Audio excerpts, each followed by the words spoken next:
I'm Laura London, and this is a very special video edition of Speaking of Jung. Joining us today for episode 147 is Jungian psychoanalyst Paul Brutsche in Zurich, Switzerland. Born in Jung's hometown of Basel, he studied in Fribourg, Innsbruck, and Paris, and earned a master's degree in philosophy from the University Les Fontaines. He then returned to Switzerland to study psychology and graduated with a doctorate from the University of Zürich, where his thesis was on the importance of perspective in analysand drawings. He trained as a Jungian psychoanalyst at the Jung Institute Zürich, where he earned a diploma in analytical psychology and became director of the Institute's picture archives. He later served as president for 5 years, followed by a stint on the board and 2 years as president of the faculty. Dr. Brutsche went on to become co-founding president of the International School of Analytical Psychology in Zurich, where he continues to work as a lecturer, training analyst, and supervisor. In 2016, he presented their Zürich Lecture Series, speaking on the topics of picture interpretation, symbolism in art, and questions of creativity. His book, Patterns of Creative Imagination as Seen Through Art, originally published by Spring Journal Books, was republished in 2020 as Volume 4 of the Zürich Lecture Series by Chiron.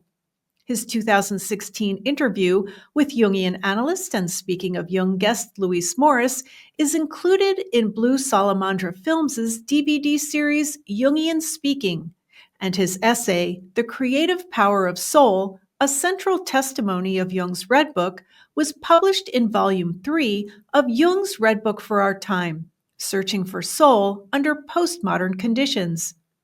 Dr. Brutsche is well known for playing the role of C.G. Jung in numerous stage productions, including the Jung-Neumann Letters, the Red Book, The Analyst and the Rabbi, and most recently, Eranos, a play.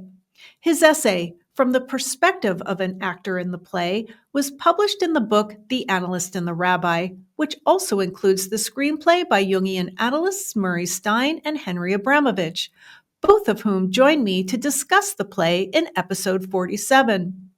And his essay, I Came to Look at the Stone You Have Placed in the Garden, on the symbolic significance of the stone of Eranos, was published in the book Eranos, a Play, released earlier this year by Chiron. This year's Zürich Lecture Series, The Art of the Self, the Blue Book of Olga Froba-Kaptein, founder of Eranos, will be presented by Dr. Riccardo Bernardini. Dr. Brutsche will be participating in the postlude lectures on a panel that includes Speaking of Jung guests Murray Stein and Darianne Pictet.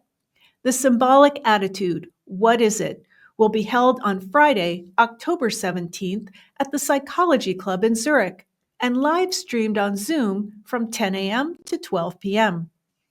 Dr. Brutsche will join us after these words. Speaking of Jung is a listener-supported show. Please consider joining our Patreon for just $5 a month, and you will receive all of my research notes for the featured episode of the month. And please be sure you are subscribed to this YouTube channel. It's free and it helps us get more exposure. I'm also here to remind you of the importance of recording your dreams. Temenos Dream is a revolutionary dream tracking app available for iOS and Android. Now you can record your dreams by speaking into your phone or typing them into the app. Search for myths, legends, and fairy tales related to the themes in your dreams. Use the new advanced AI interpretation with a focus on Jung's work, looking closely at symbols and associations to consider shadow, anima animus, archetypes, and much more. Simply download the app and create a free account. Unlimited use is available with a premium subscription. Click on the link in the description box below or on our website, speakingofjung.com, where you will find links to everything discussed in this episode in the show notes. This video interview is being recorded on Wednesday, August 6th, 2025, through the magic of StreamYard. Hi, Dr. Brutsche. Hi, Laura. Thank you so much for joining us today. I really appreciate your time. I invited you here today to discuss your portrayals of Jung in all of these stage productions that we've been discussing throughout the years on this podcast, and also in light of Jung's 150th birthday. So you're the closest thing we have to the man himself. But before we get into your stage work, I would like us to take a brief look at your book on creativity. It was presented, as I said in the introduction, as one of the Zürich Lecture Series at ISAPZURICH. And it is a fascinating topic. It is filled with full color photos of all of these famous paintings and your interpretation of them. It's a symbolic understanding of these pictures. So I'd like for you to tell us a little bit about that. Yeah, thank you. I wanted with this book on creativity, study creativity as it is manifested in the work of artists. I have the hypothesis that the best in order to understand what creativity is all about is to go to pieces of art made by painters themselves, Yeah. who are specialists, so to speak, in what is creativity, and look at the paintings, at certain paintings of them, not only as a production of the unconscious, of a creativity, but also as a message about what is really creativity. Go directly to the source, so to speak, to painters who work creatively. And that was my idea, because normally when one speaks or studies about creativity, it's also always concentrated on the creative person, the creative individual, but it's not so much using the expression of creativity to study what is really the basic essence of creativity as such. It's referred to the individual as a creative person and not as on creativity as such, as a phenomenon. And that's therefore I made this research in this study, symbolic study, on how art can express what is really the essence or the meaning of also of creativity, to the way it's expressed in art. And Yeah. you say that pictures reveal psychological wisdom independently of the artist's conscious will and knowledge, that pictures are symbols. And it's kind of reminding me of an episode I had done earlier this year on tattoos and the art of tattooing and what these tattoos, the tattoos that people would choose to put on their body, why they chose those. So I would like for you to kind of define what creativity is, because I learned so much about that word and where creativity kind of comes from this book. So what is creativity to you? Creativity is an expression or in form of image, mainly, of something which is suggested from the unconscious as a kind of a material, imaginative material from the unconscious, which is expressed by concrete means, different means, painting, but it could also be another way in dance or in sculpture. It comes from unconscious material, but is expressed through concrete sensuous means. This expressing, transforming, actualization of an image which comes from the unconscious. That's what is mainly, I would say, the creativity. Mm-hmm. And the personal unconscious as well as the collective, right? How does the collective figure into what one creates? Well, it depends. Not often. It comes automatically, I would say. Mm-hmm. That there is also a collective, deeper archetypal layer which enters into the expression in an image. It's not only personal fantasy, personal image, but it has also it's a deeper, more general, more archetypal dimension, depth. It's not a conscious choice of the creative person. Yeah. Go beyond the personal. In the personal, it very often is also something more general, comparable with other similar motives in other painters, for instance. Mm-hmm. And I also mentioned during the introduction that you were the director of the picture archive at the Institute. So would you just tell us a little bit about what the picture archive is? Yeah. The picture archive, that's a collection of paintings from Jung's own analysands he worked with, plus particularly material from one of his first disciples, Marie-Louise, no, not Marie-Louise, what was Yolande Jacobi, origin of this picture archive. So we find their material from analysands of hers and the analysand of Jung. And it was then later categorized, done in a more strict or controlled, serious way.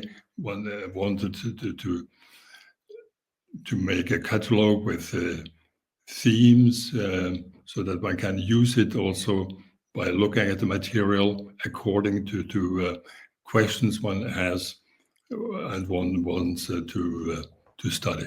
Mm-hmm. And today, what is it? Are there pictures and paintings that are still contributed to this archive today, or is it a historical archive? I must distinguish. I was in charge of the picture archive of the Jung Institute, and I don't know how the Jung Institute, as far as the picture archive is concerned, works. If this collection is amplified with new material.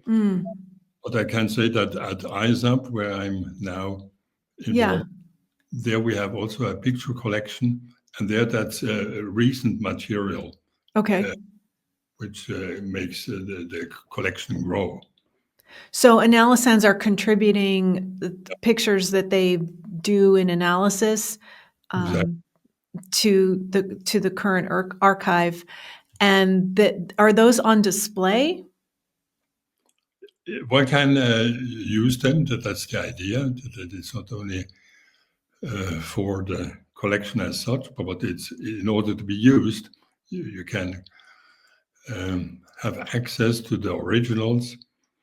At ISAP, our picture collection, is organized in a way that you can choose these keywords,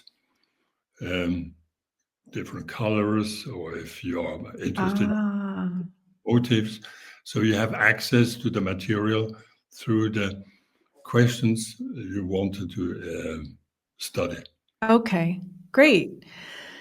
So let's move on to your stage work. And what I had heard Murray Stein say is that you were the perfect choice to play Jung because, among other qualities, you speak English with a Basler accent, which was Jung's. I, So, I can try and imitate that when I want. So how is that different from your accent? What I'm speaking now is more or less English, right? But it's not the Basel dialect. I can just give you an example where I had a dream. How Jung spoke, and I used that also when I played Jung in the Jung white letters. Okay. He said, for instance, 5th of October 1945. My dear Father White, in the meantime, I have finished reading the pamphlets you kindly have sent to me, and so on. That's a little bit the typical accentuation of, which is typical for Basel dialect. Okay. So you are from Basel, right? You were born there? I'm born there, yeah. I lived there 20 years. 20 years. And I just saw a copy there's a new book by Catherine Sheppy called C.G. Jung, The Basel Years, A Walking Guide. It is an exquisite book that is filled with full color photos, maps. There are 5 walking tours in it. And she's going to join me either in August or September for an episode to talk about that. And so Jung's birthday, his 150th birthday, was just last week, July 26th. And a friend of the show, Patricia, went to Basel and she visited the Jung family home there and some other sites. And there wasn't a lot, she said there wasn't a lot going on for his birthday, but at the end of this month, at the Congress, at the IAAP Congress, which will be held in Zurich, there will be. And you're going to be there, right? Yeah. So would you tell us a little bit about what you're going to be partaking in at the Congress this year? No, at the Congress, I will not take part. I will be present at ISAP when we have a picture collection exhibition. Okay. So there I will be present also because we have a wonderful series of paintings offered by the heirs of David Bloom. Ah, yes. We have this collection, and this is one piece, and then we have another artist, which materials we show. So I will be involved in that, but apart from that, I will not give a lecture or something like that at the IAP conference. Okay, and that David Bloom picture collection, that will be open to the public, I believe. Exactly, yeah. Yes, and I will have a link to that in the show notes if anyone, I'm sure a lot of you will be in Zurich for the Congress this year and all of the excursions that are taking place along with the Congress. So let's talk a little bit about your portrayal of Jung in The Analyst and the Rabbi. That is the first one that I think was filmed or recorded and made available online, because I don't think the Red Book or the Jung Neumann letters or the Jung White letters, those productions, I don't think they're available online. But The Analyst and the Rabbi, the full stage production video, is available on YouTube, the entire thing. It is phenomenal. And the screenplay was published as a book, as I mentioned, and you wrote an essay called From the Perspective of an Actor in the Play. So tell us a little bit about that experience for you. It was not easy, that play, because it's where Jung is for understandable reasons, very seriously attacked by the Rabbi Beck for his attitude during the Nazi time. And Jung tries to explain or defend himself until in the end he confesses also that he had fell off the path. The famous expression, ich bin ausgerutscht, I fell off the path. But it's in the whole play, it shows how Jung was somehow misled. He didn't understand really the seriousness of the situation. And so for me, it was a hard play where we had others where Jung was not in this position of having to be criticized. We started with the Jung white letters. Okay. They are not in video, where it was a very interesting discussion about mainly evil, where Jung was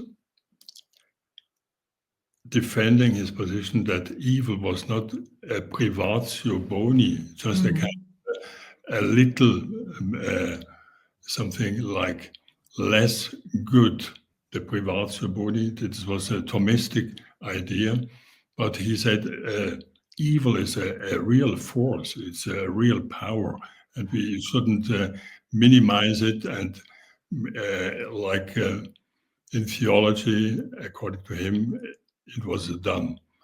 This was the first play. Then we had the 7 scenes from the Red Book, as you mentioned. This was more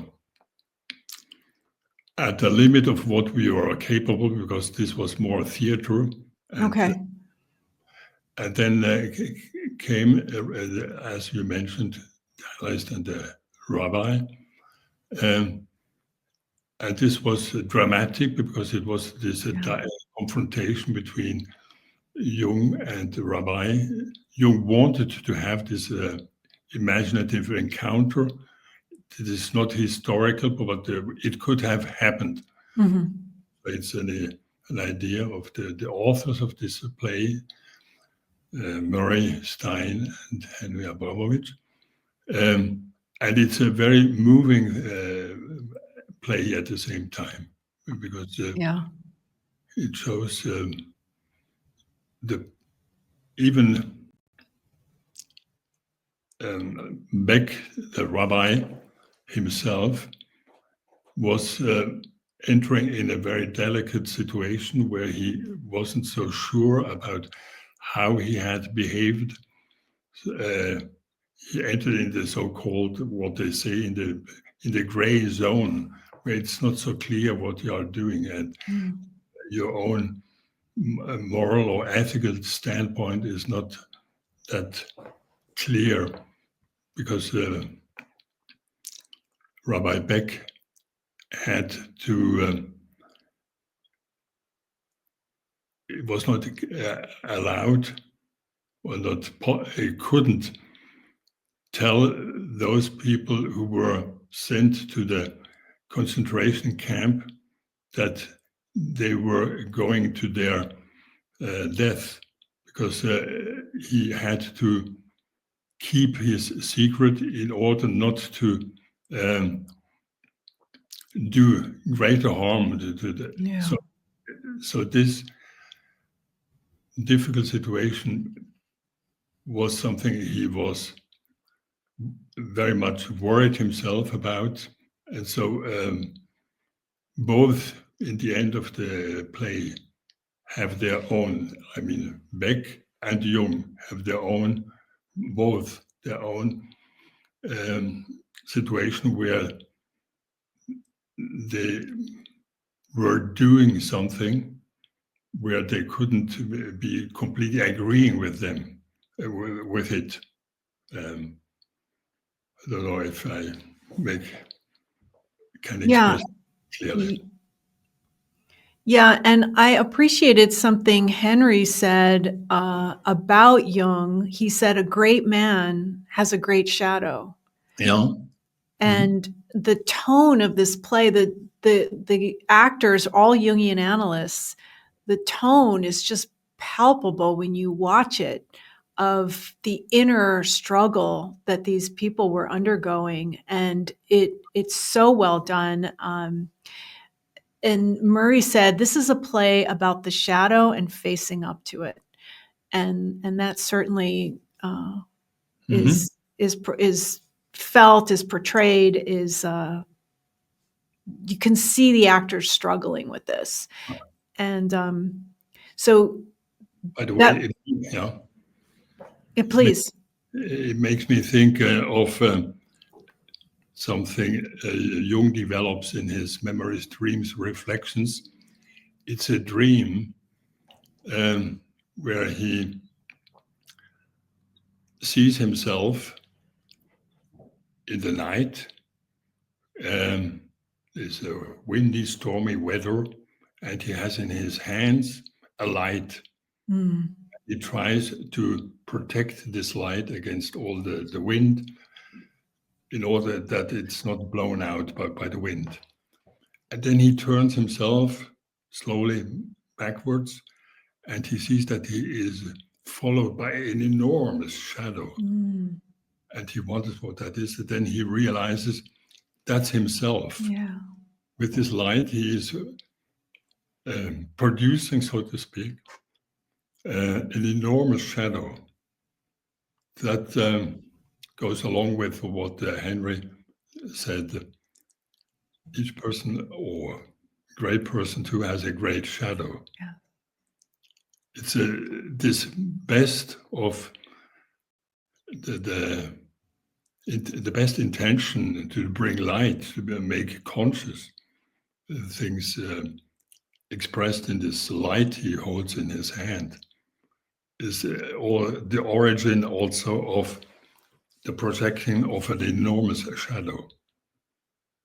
So it's a dramatic image explaining this connection between consciousness and the shadow. Yeah, that's a great reminder. Thank you for that. Yes. So the next play, which was released earlier this year, this is an audio play, an audio edition of the stage production of Eranos, a play, and you and the cast, again, all Jungian analysts, have performed this, but it was recorded in audio, and it is available in its entirety on YouTube and as a book published by Chiron. And in that book, which includes essays by all of the actors in the play, you wrote an essay titled, "I Came to Look at the Stone You Have Placed in the Garden," which is what Jung says to Olga in the beginning of the play, on the symbolic significance of the stone of Eranos. And what I think is interesting is that you were the person who made the replica of that stone at Eranos. You made a replica for the theater. Yeah, tell us about that. Yeah, it was a suggestion of Murray. He said we need a stone, and I translated that into something concrete. I made a stone, I think, quite convincing copy of it. I have it very close here, but I could show it, but it's... I'll show a photo of it. Okay, you have a photo.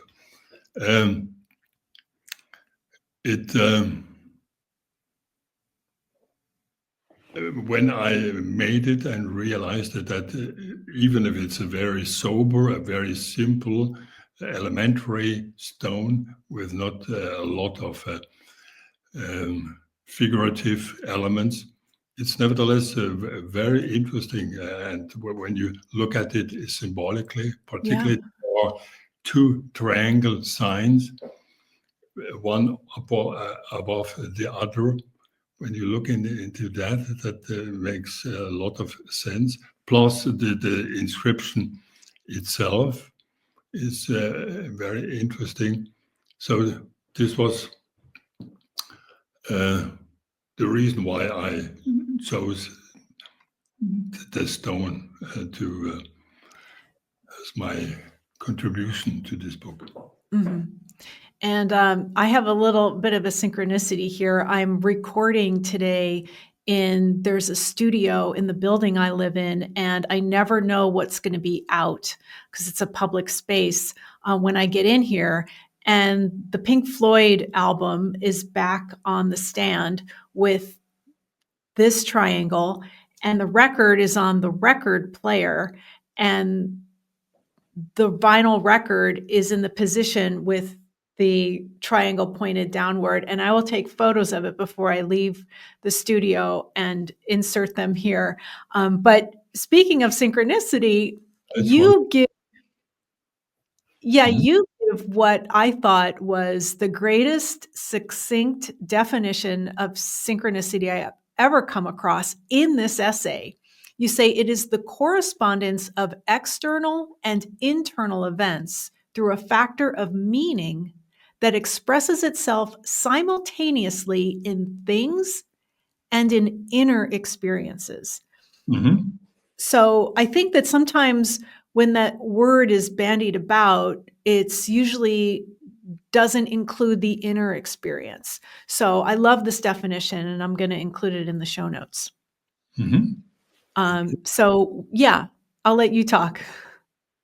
Yeah, I find it well defined. In fact, for me, it's clear that it's outer reality, concrete happening in the real world, and something which is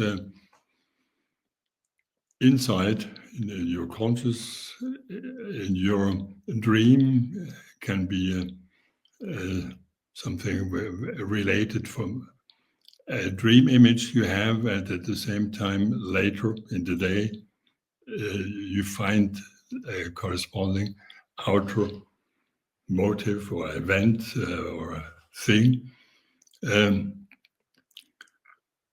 Therefore, it's not only a correspondence between two things outside, but it's really this dimension of inner reality and outer reality. Mm-hmm. What is amazing, I mean, you are normally surprised when you realize about something going on in these two two realms, yeah, inner and outer. I had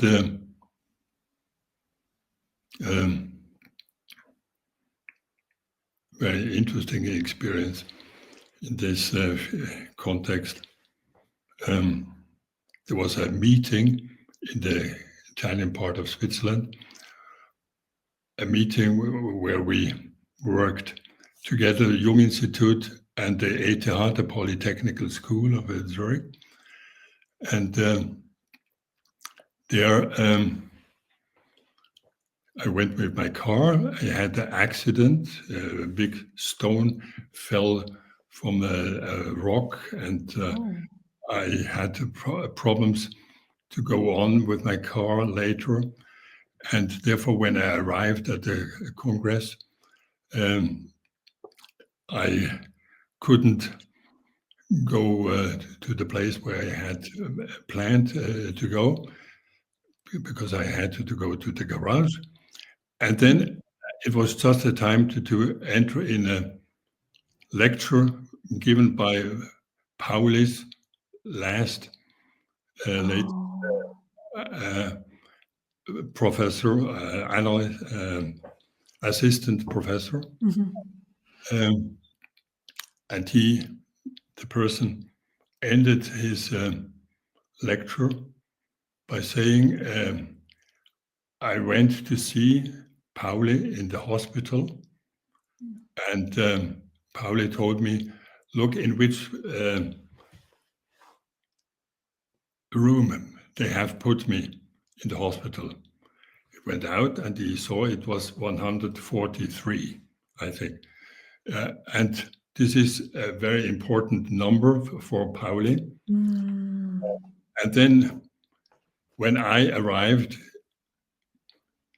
and couldn't go to the place where I had planned, the day after, the secretary told me, Mr. Brutsche, I have a room for you here still at Eranos. And she said, it's 143. People who knew that were surprised because they wondered if I dare going there because it's the place where Pauli died. Survived, but this idea of this correspondence between this important number, the mentioning of it in the lecture, and myself having been offered this room, this was very strange. Yeah. But it's now an example of two things happening in the outer world. It was not an inner experience, but there were a coincidence between the two outer. So what do you think, just you personally, what do you think is going on there? Do you think that, well, what do you think? Yeah, I mean, it's something which has the meaning or the function, perhaps, to make you think. That's for sure. I must say I don't have an answer to that particular synchronicity. I tried hard because it was so incredible. It went, by the way, on. We had later at the Jung Institute a lecture on synchronicity given by an American professor who said I wanted to speak about synchronicity, but I didn't know how to start with it. But now I know it because in the hotel Sonne at Küsnacht, where they gave me a place, I was offered the number 143. And the assistant professor, who was there at Eranos also, looked immediately to me, of course, realized how strange it went on. So, but your question is, what does it mean? Or what is the message? I, in this particular sense, I can only say it's amazing. It makes me wonder, but I didn't find an answer. There are other situations where you can say, well, perhaps it wants to tell me that, but in this case, I'm without an answer. Mm-hmm. So when people, just to take this a little further, when people say it or the universe, I'm thinking it's the unconscious. Mm-hmm. So I'm wondering not so much what the meaning is, which I suppose as Jungians, we tend to want to focus on. I'd like to know kind of physically what is happening as far as how is this possible in the fabric of the physical dimension? How is it possible that inner images manifest physically? That's what I'm very curious about. Mm-hmm. The psychoid archetype. Yeah. Yeah.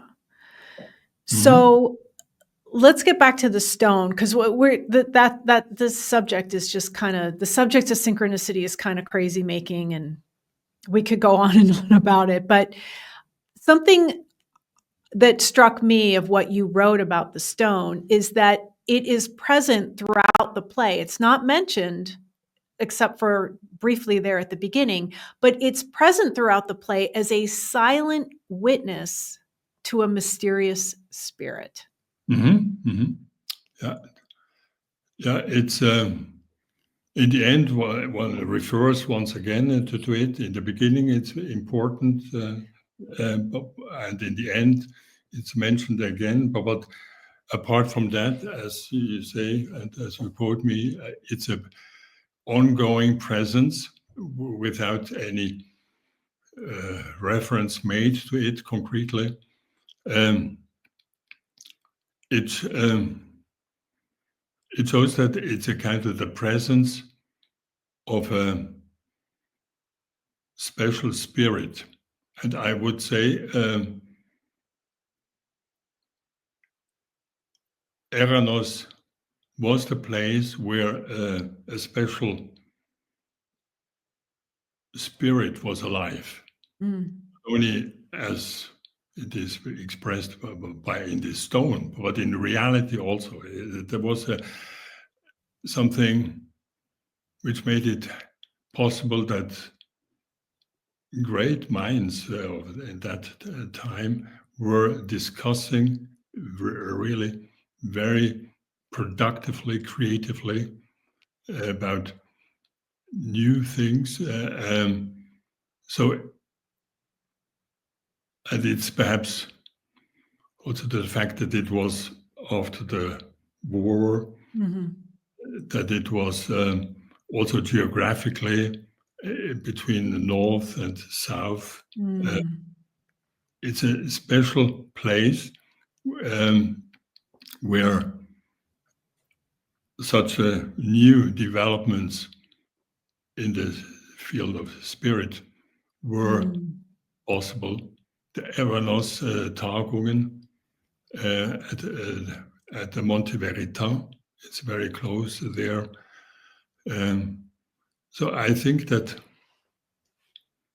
this special creative spirit was very alive in that place, that region, and it's also expressed in this stone. It's a kind of document for this presence of a very special creative spirit. And so you portrayed Jung in the play, and it was performed several times. Or is it going to be performed again? Do you know? This one is, as far as I know, because I'm not the one to decide about that, but it's probably not performed another time. The number of presentations of our play has diminished from the beginning to the end. It was played 6 times in different places. Wow. The second also, we went with our plays to China, to London, Paris, St. Petersburg. It sounds perhaps a little pretentious, but it was not really on theatrical stages, but it was always in the context of Jungian meetings. For groups and meetings and conferences, yeah. Yeah. So what did you do specifically to prepare yourself to play Jung? And how did you develop his mannerisms? And we know that you knew the accent because you lived in Basel. But what did you do to prepare to play the role of Jung?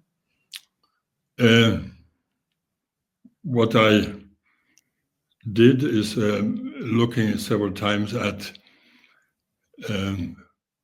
face-to-face with Professor Jung, or a matter of heart. All these things we have from Jung, acting himself or being present with his vivid expression and his voice.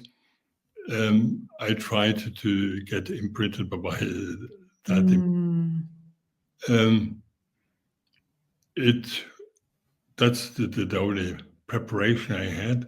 I was impressed by seeing these recordings of Jung, how alive he was. He was very present when he answered the questions.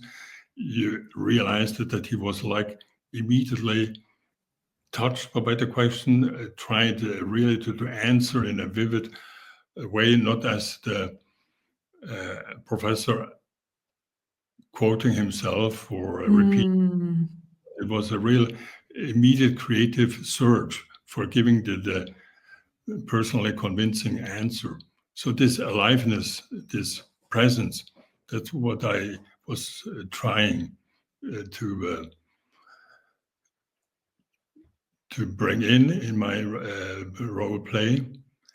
Of course, it was easier in all the places where Jung becomes emotional.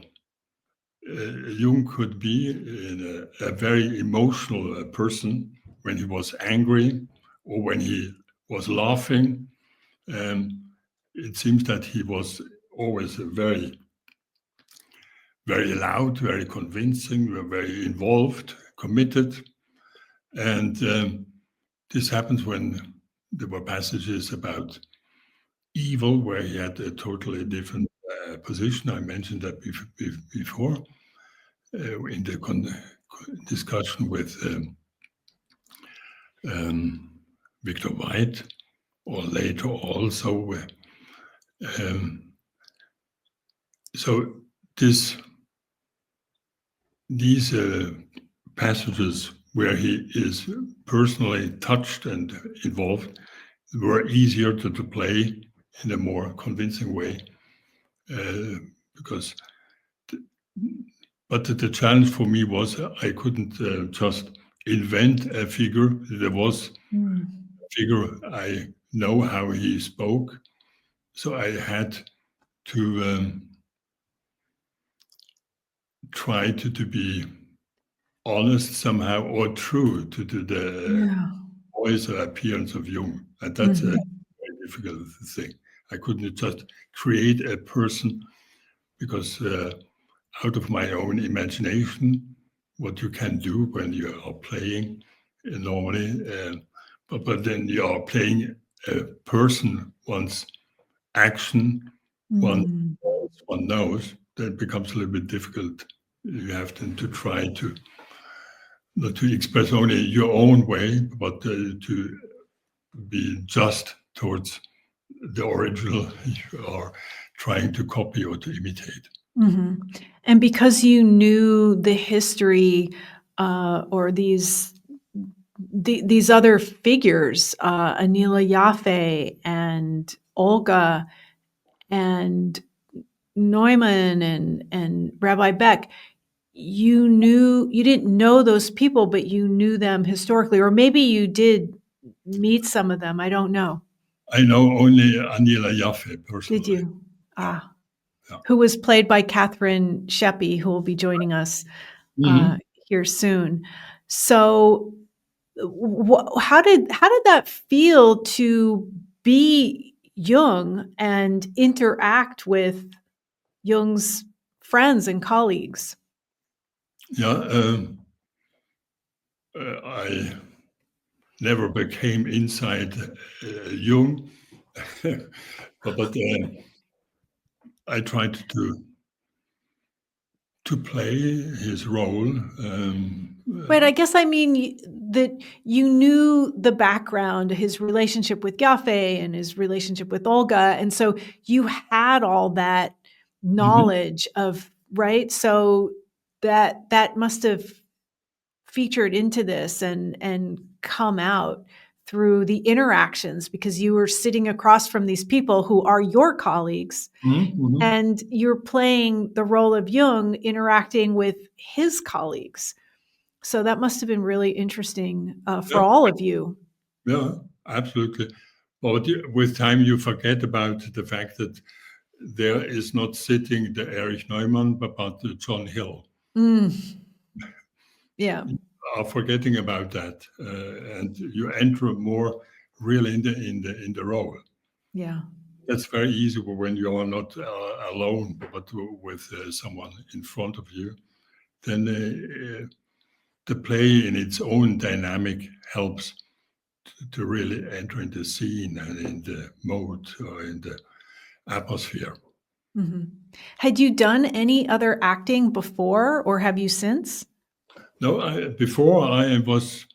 we have in Basel, where I did my school, Mhm. 20 years old. In Basel, we have the tradition that in the end, one organizes a play, and I was very much involved in that. We played from Dürrenmatt, Ein Engel kommt nach Babylon, An Angel Comes to Babylon, quite a famous play. And I had the luck to be chosen for the main role. It was, how do you call that, a bettler, someone who asks for money. How do you call that? A beggar? A beggar, who makes it's a very funny, interesting, and deep role. And so this was the experience I had before, but never